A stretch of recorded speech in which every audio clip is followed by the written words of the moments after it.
صحوة الضمير، وان الطرف ولا الهيئه ولا الشخص اللي كيحتاج سلميا هو كيعبر على انه انسان حر، انسان لا يقبل الضيم، انسان يؤمن على انه مواطن عنده مجموعه من الحقوق وعنده مجموعه من الواجبات.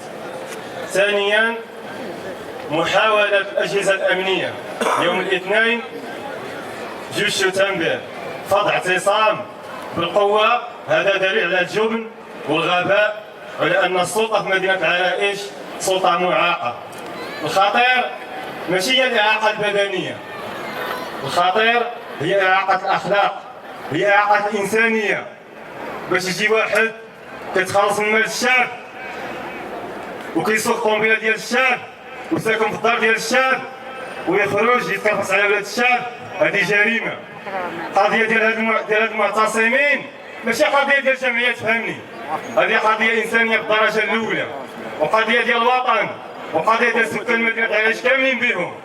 الا كان المعاق هنا كيتبهدل، هذه راه تبهدل ولاد العرائش كامله وتبهدل الانسانيه كامله. انا غنطرح مجموعه من الاسئله وحنا هادشي كامل كنعيشوا فيه مرارا وتكرارا. كيهاود واحد من الاخر ديال العرائش بسيف وكيضرب في العرائش كامله 6 7 ساعات، كراسه هذا ضرب هذا، كيطيح 6 7 ديال الطاين وما كاينش اللي كيشكرو، وما كايناش كتعيط للبوليسي كتقول له هو كيضرب عباد الله، حتى شي واحد ما كيهضر معاه.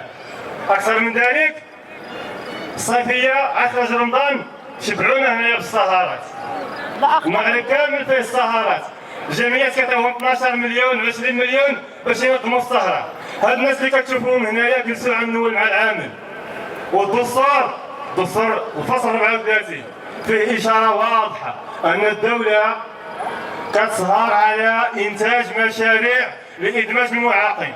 المغرب كيصادق على اتفاقيه دوليه تنص على تمكين المعاقين من حقوقهم الاجتماعيه والاقتصاديه والسياسيه، من حقهم حتى هما يخدموا ويسكنوا، وبالعكس خص المرافق العموميه تكون كتوفر على ممرات. المعاق من يمشي للمدرسه خصو يصيب من يدخل، من يدخل للجامع خصو يصيب من يدخل، من يمشي للطريق خصو يصيب من يدخل. الا مشينا دابا في المرافق العموميه كامله بداها من العمل وانت غادي، ما كايناش ممر خاص للمعاقين، ما كايناش. واش هادو ماشي مواطنين؟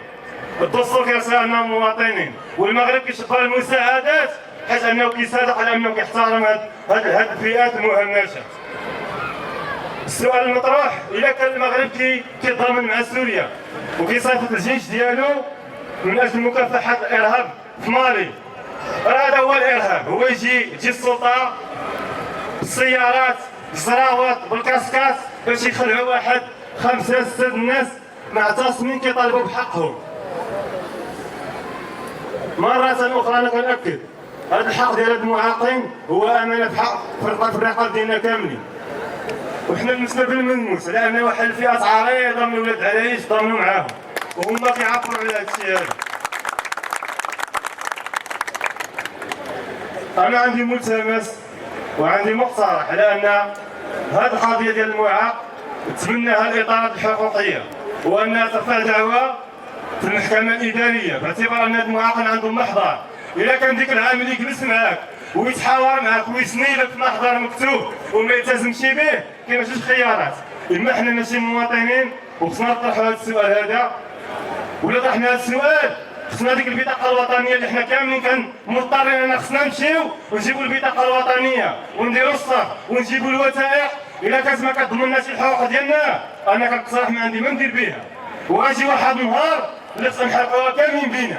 علاش؟ حيت ما كناخذوش الحقوق ديالنا. ثانيا، ديك العام اللي كان غادي يجلس ويتحاور ويسمي معاك وما يلتزمش خصو يجمع حوايجو ويمشي بحالو.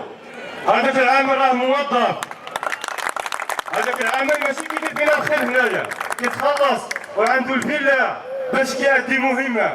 حنا ما كنحسدوش على الطوموبيل على الفيلا اللي عنده. العيب هو انه يجلس ويتحاور معاك وما يلتزمش بالحقوق ديالك.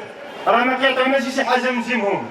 راه هاد الميزانيات اللي كيمولوا بها تشطيحوا الغناء، يمولوا بها المشاريع المديره للداخل.